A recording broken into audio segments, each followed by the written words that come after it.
how do you navigate? Because you were a great player. You won MVP. You won 2 gold medals. How do you navigate, Charles, when you offer a critique or a criticism of a current NBA great and they shoot back, well, you ain't never won anything. What did you do this and what did you do that? How do you navigate that? Well, you got to be able to dish it and take it.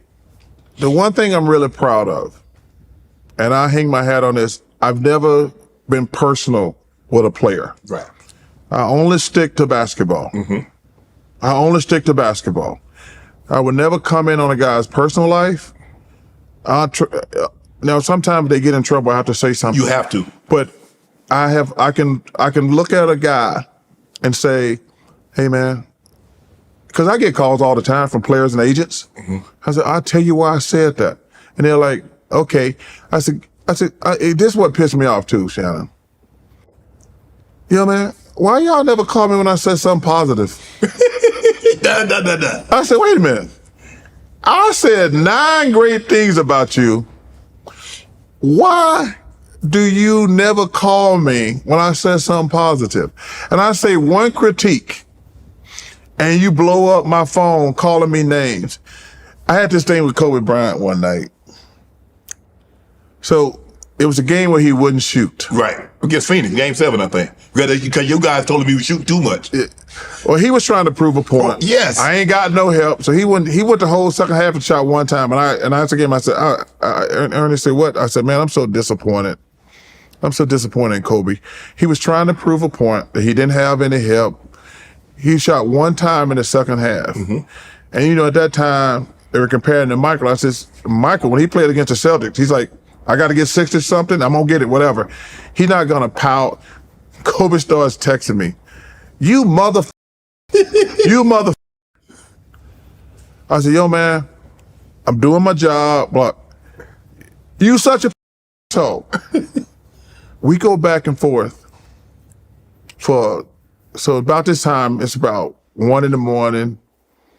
We go back and forth for like 2 hours. I said, yo, man, pick up the phone and call me. Stop texting. And it was great. We laughed about it later. He was mad at the moment. He understood I was doing my job. But it was so funny. We texted each other for 2 hours, Shannon.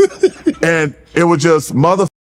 And I'm just like, I'm not gonna get mad at dude. That's dude. Call me. Pick up the phone. But it was hilarious. We laughed about it later. So, this is the greatest player of all time. It seems to be a 2-man race now. Michael Jordan, LeBron James.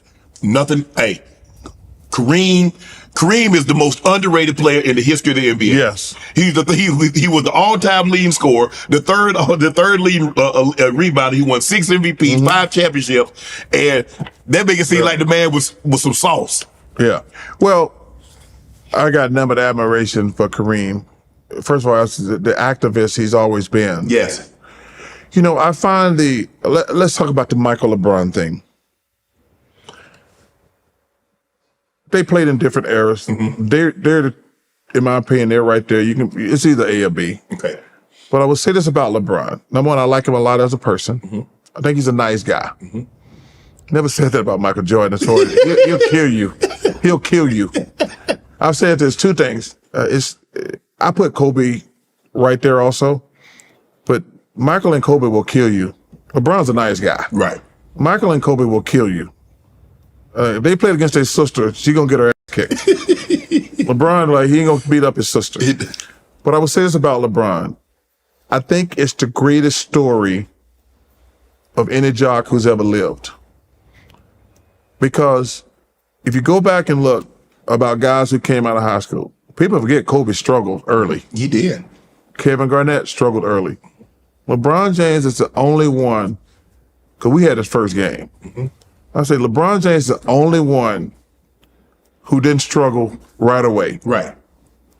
He came in and was a good player. He wasn't great right away, but he was a good player. Right. But also in this generation where everybody's got a cell phone and people out to get you, he's never gotten in trouble. He's exceeded what Any expectations. Any expectations. Whatever you thought he could be. Yeah. And because he was the chosen one, yes. on the cover of Sports Illustrated 17. So whatever you thought he could be, he's just eclipsed it. He's eclipsed it. And to never get in trouble in this generation. Like I say, everybody's got a cell phone now. People are deliberately trying to get you. Yes. I think it's the greatest sports story ever, in my opinion. Single mom, he didn't go to college. They gave the keys to the franchise to an 18-year-old kid and says, we're only going to go as far as you take us.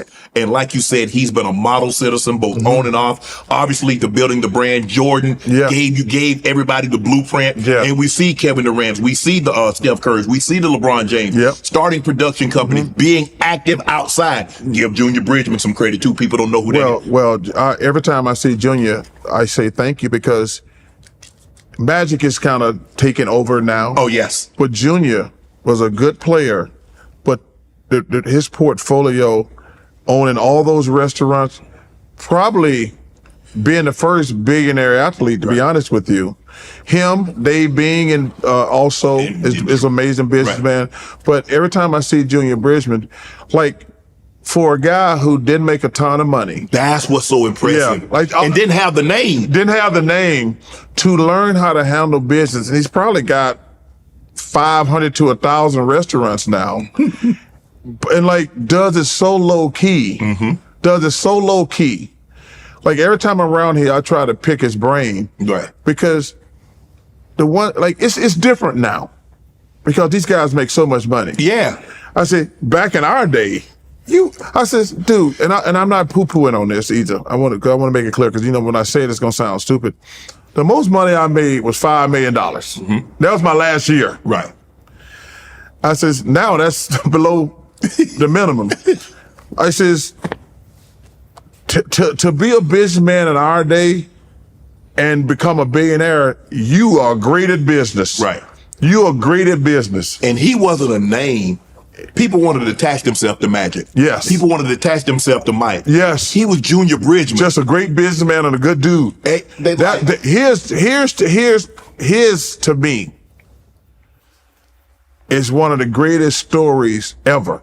And if I was the NBA, I would bring him in every year to my teams, and say, guys, because what people don't understand, everybody on an NBA team or NFL team ain't making a lot of money.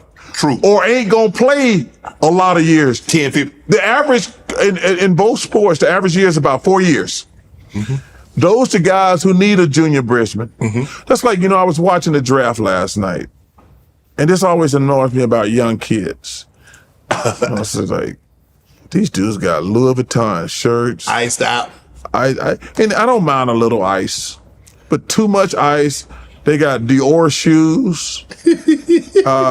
I says, they do know that money ain't gonna last forever, right? Get you a pair of Nikes. I'm not paying for no Dior shoes. But you gotta be nice. Cause you had that cranberry suit on. Yeah. You were nice, Chuck, with that little skinny tie. There's nothing wrong with a nice suit. But I tell these guys, Shannon, when I first was an idiot, when I got my money. Yeah. I had 3 or 4 cars. And Dr. J says, how many of those cars can you drive at the same time? I said, what do you mean? He says, how many of those cars you got to drive at the same time? I says, 1. He says, well, why you got 4? He said, Chuck, this money got to last you for the rest of your life. He says, this money got to last you the rest of your life. He says, son, don't waste all your money on cars. Everybody know who you are. Wow. He said, if you pull up in a Kia,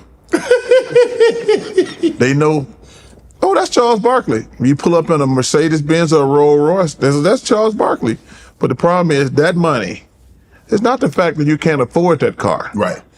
It's the fact that $300,000 you spent on that Bentley, if you bought a car for $70,000, $80,000, you would have had $200,000 more in the bank, and it would have been growing and growing. And in 1 year, 3 years, 5 years, 20 years, that $200,000 is going to be worth a lot more.